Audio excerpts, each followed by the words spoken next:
Kia ora, good evening. A mini poll has identified the quality for lakes and rivers as being New Zealand's leading conservation concern.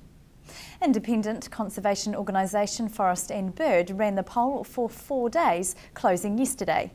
Yesterday's results showed 55% of voters selected strong bottom lines for fresh water, healthy for fish and clean to swim in as the highest of voters' top 3 concerns.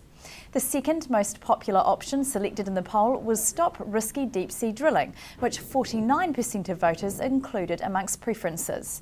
And 45% of voters wanted immediate steps to clean renewable energy and transport.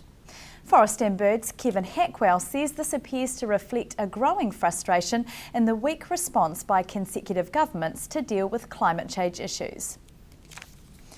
Former Labour Health Minister Annette King says population-based funding does not work for regions like Otago and Southland, and under a Labour-led government, the situation would be reassessed.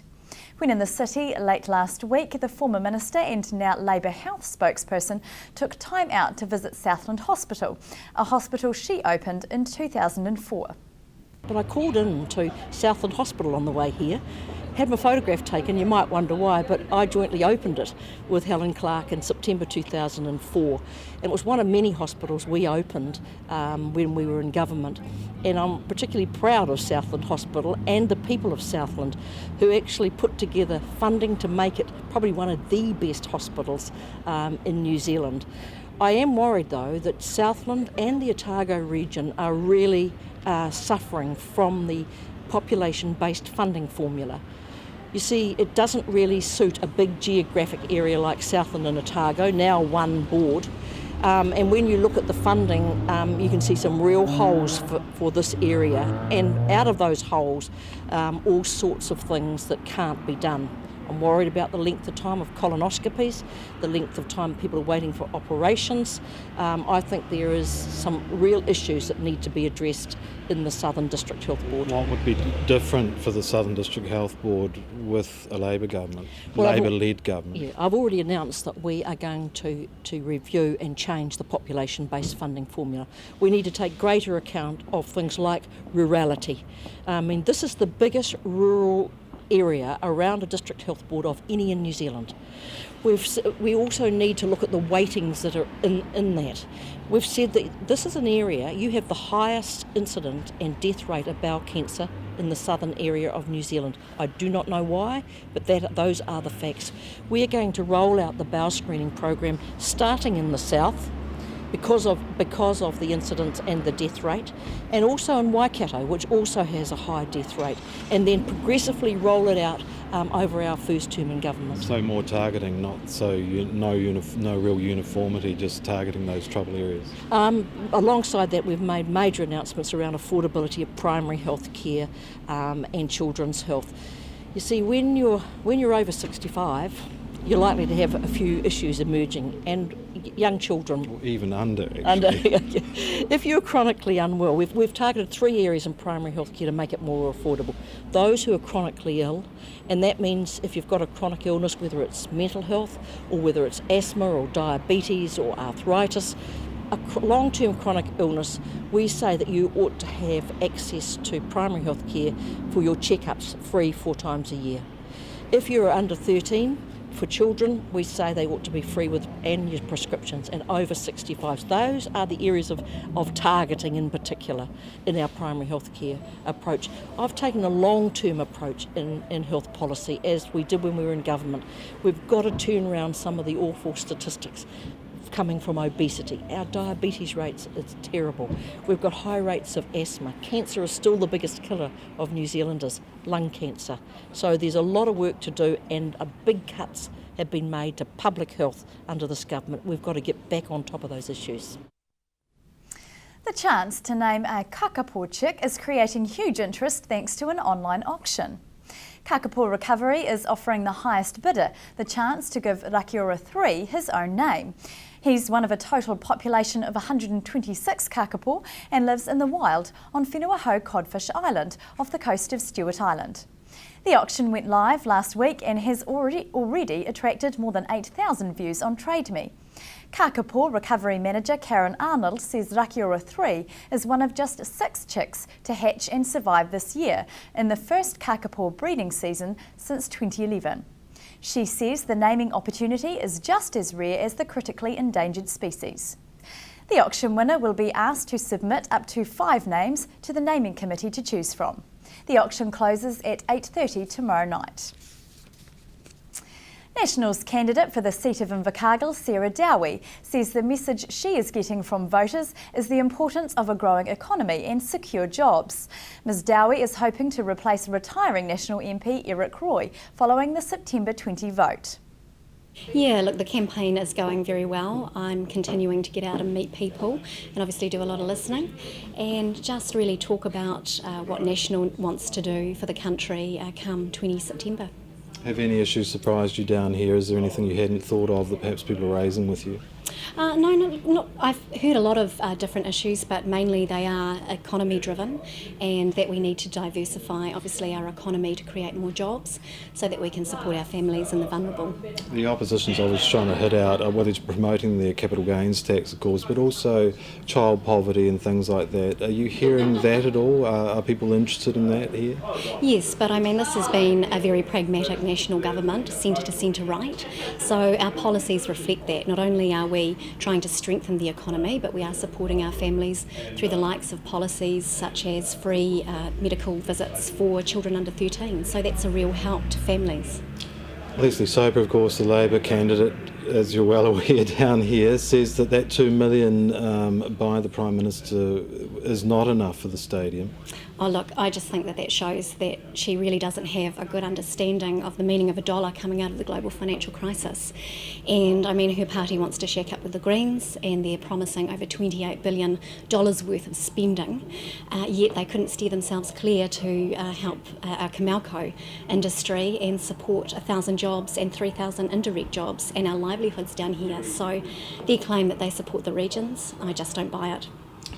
You'll be at the National Women's debate on Tuesday? Yes, I will be. Obviously, I couldn't attend the Council of Trade Unions debate, given that the Prime Minister was down. But yeah, look, I'm happy to go to meet the candidates and talk about what National wants to do moving forward. It is important to have those exchanges with voters, isn't it? Absolutely, very important. And I mean, it's another forum just to communicate what National wants to do in moving forward for this country. We want it to grow, we want to strengthen the economy, we want to keep debt down, and we want to support our families, and that's really important. And just a reminder of that National Council of Women public meeting where you can see all the candidates. It's on tomorrow evening at the Salvation Army Citadel on Tay Street from 7:30. After the break, the Southland Exporter of the Year Awards and Who's Best, Town or Country.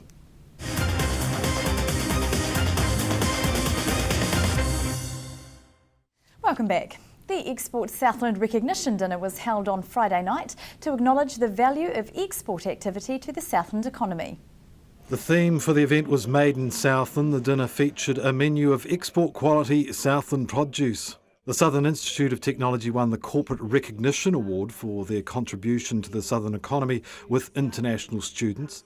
Individual Recognition Award winner was Tom Sawyer. As founder and owner of Pacific Shipping, the former merchant seaman lent his vast experience to the Chamber of Commerce organisation over the years, while having an appreciation of the region after living and serving the community for 40 years.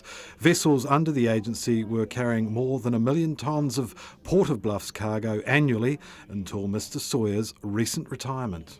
I started in the shipping in the early 80s. Down here, or late 70s, and in those days Bluff, for instance, had over 400 wharfies. Everything was cost plus. The common market was scarcely invented, so everything went to England or Europe. Trade was, this of course days before internet, so and mobile phones, so it was marvellous. You knocked off work at 5 o'clock and went home, and you didn't get sort of mobile phone calls all night. Your emails weren't popping on your BlackBerry. Mark, when you got to work in the morning, there might be 5 metres or 10 metres of telex tape lying over the floor that spat out the machine overnight. But people weren't expecting the same instant response. They were quite happy to wait till tomorrow. Nowadays, your phone's tinging off all the time and people want an answer now. It was also a lot more personal in those days. I think personal contacts are very important in business, and in those were the days of quite a number of 2-hour lunches and a lot of social functions. Business was a lot easier, I think, in those days. Now it's a lot more efficient, a lot faster. It's still fun when you're there, but I think you perhaps miss out on some of the personal contacts. It just isn't the time. Everyone's so streamlined now. Voting in the 2014 general election gets even easier from this week as over 3 million personalised Easy Vote packs make their way to New Zealand voters. For those enrolled by August 20th, an Easy Vote pack, including a voting card, will be sent out from Thursday this week.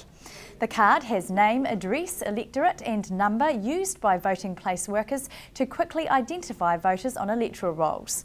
The system makes ballot paper issuing faster and easier, while the packs also include information on where and how to vote, electorate candidates, political party lists and directions for advanced voting. If you don't receive an Easy Vote pack by Monday 15th of September, you need to enrol as soon as possible or take suitable identification to polling booths.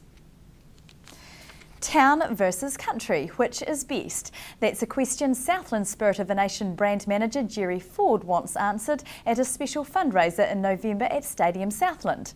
Teams of celebrities will compete in order to raise funds for a number of charities, including Hospice Southland, Lakes Trust Helicopter Rescue and the SPCA. The public, both town and country, are being urged to buy tickets or entire tables to the event set down for the 15th of November. This is the ultimate entertainment. I mean, this is the Southland Idol of lip sync, of singing, of stand-up comedy, of sports, of goal shooting, to find out once and for all who's the backbone of Southland. Is it the townies or is it the people out in the country? Let's sort it out. Let's get everyone together and have a big rumble in the stadium. And what events? What are people going to be? What are you asking people to do? I want people to come along and just have a great time. Just to really start supporting their team. So if you're a townie, come dressed to the nines. Really make it up and really put it down to those country bumpkins. Tell them who they are. And if you're from the country, come as a real hard man, in your black singlet, and really make the other ones look like a bunch of ponces, all right? And get in there and really make it big, really go hard. So you've got to support your team, which means yelling, screaming, laughing, doing everything that they do. And of course, there's a couple of audience participation contests as well, where you have to actually do something as well as the audience to try and win. For example, we might have Best Mexican Wave. Country goes first, town goes best, whoever can bring the stadium alive. And there's a few celebrity-like figures involved as well. Well, yes, they're coming out of the woodwork. We're sort of just putting them out one at a time. It's like a gradual rolling out of the red carpet. So Gary Tong, the mayor of the district. Can we go any higher than that? He's going to be here, so he's going to be fighting it out. And of course, Suzanne Prentice is in there, and we've got to get Paddy O'Brien in there to actually just keep calm and control, because these things can get chaos. We've had people losing clothing, accidentally, I'm sure. Things go crazy, people get up on tables and start being mad. So Paddy's got the whistle and the red card. Sounds like fun. That's all from the news team. Coming up in sport, post-match reaction following Saturday's All Blacks clash with the Pumas. Good night for now.